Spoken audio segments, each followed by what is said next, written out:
Alright, so this is going to be a product overview. I've been calling these little series I'm doing on each one of these products as a product review, but it's actually an overview. So I'm not really reviewing the product, so I really should call it an overview. But anyway, this is the Azomite that I've been using, and I like this product. I've been using this particular brand of Azomite for probably close to a decade by now, and it's a great product.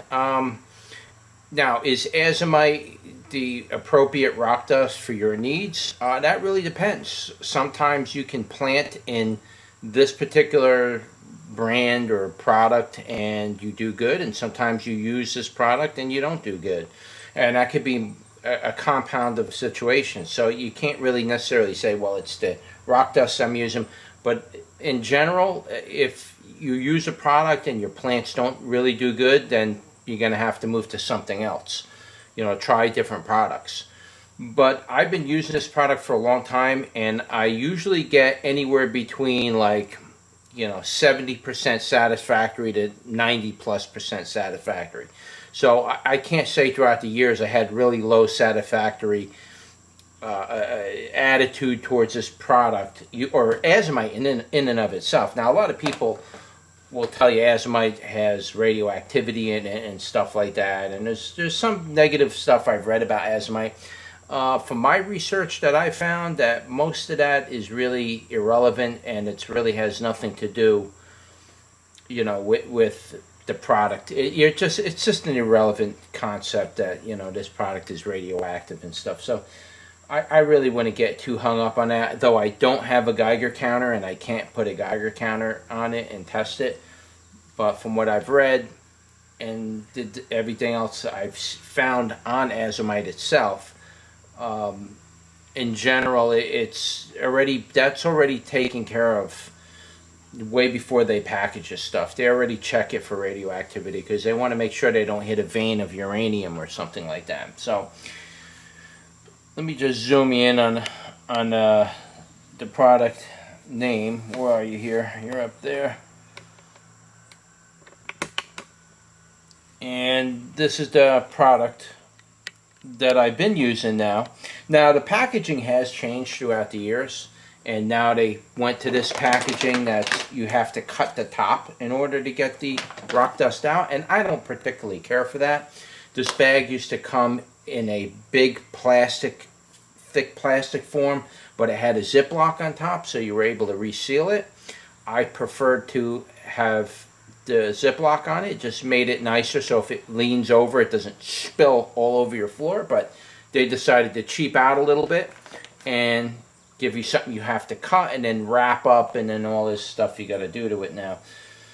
But other than that, I really got no complaints with this particular brand of rock dust. Now, again, I like it to use Azomite rock dust. It seems to give me the best results.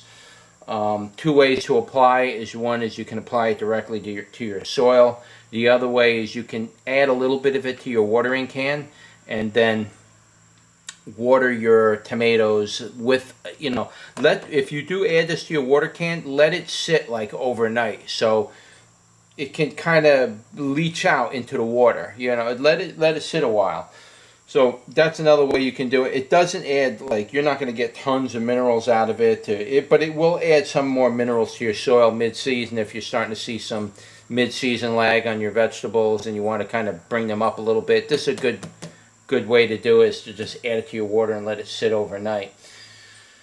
But if you want to get the full elemental breakdown of what the chemical analysis of this and all the micronutrients and stuff in here, you have to go online, type in the brand, and then you can pull up the data sheet on it, the metadata sheet, and that'll give you all the detailed information about the analysis of what this product will contain.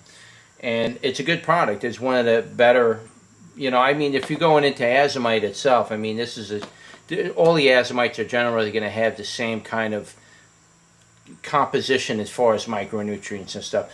Whereas once you start getting into glacial rock dust, you start getting into some of the other rock dusts that are out there, and there's a few of them out there, they're going to be a different type of mineral makeup. So your readings are going to be different on the other ones. And you can get like this one and maybe the Gaia Glacial if you want, kind of mix them together and put it in. Will it make a big difference? No, I don't think so, and not in general. As long as if you make your soil good, you just want to make sure you have the minerals in there so the plant does really good, and then it goes into the fruit, and you're going to get the healthy nutrients from, the rock dust. So that's really the main purpose of it, is to add those micronutrients and minerals back into your food that you're eating, because we're just simply not getting it from the store anymore. So you kind of need to add this to your soil. But I like the product. Again, it's by Greenway. They're a pretty good company. I think you can't really beat the price that you're paying for this particular bag. I forgot what I paid for it, but I think it was like $30 or $40. But you're not going to beat that compared to some of the prices I've seen on some of the other Azomites. I mean, there's the one you see in the big paper bag, the 50-pound thing. I mean, the price of that thing's off the charts. And it's basically the same thing as this. So it is the same thing. When I say basically, I don't know if they're ground up a little finer, or I don't really know their product, so I can't really elaborate on it. But the quality of the product, the quality of this product is fantastic. It's very micronized dust. It's submicron basically. I mean, I could pull some of this out.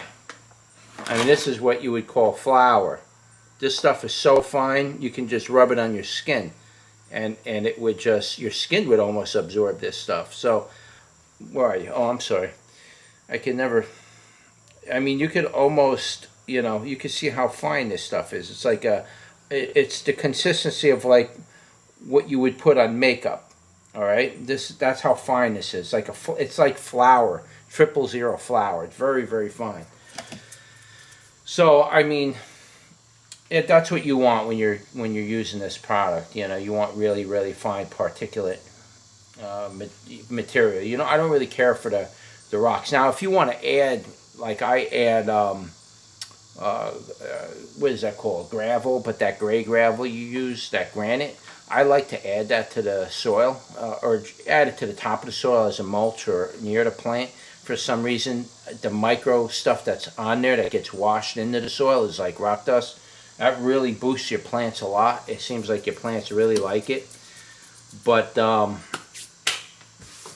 yeah, I mean, if you want to give this product a try, give it a go. I'll leave links in the description for different size bags. This particular bag is a 25-pound bag. I forgot again what I paid for it. I really don't remember. But I remember looking for it, and it was like, man, that is like the best price I'm going to find for this stuff. Everything else was like $90, $100 a bag. I'm like, I really couldn't afford to go that high because I was buying so many other components. So I just couldn't sink that much into the rock dust. But it turned out that it was more than enough anyway, because I only use a couple of cups per. I think I use roughly 1 cup of this, or 3/4 of a cup of this per pail. Not even a 3/4. I think it's more like a half cup. Comes out to like a half a cup per pail. I mean, that's more than you're ever going to need for your plants. It's plenty for it. And you could easily cover, I don't know how many half cups in there.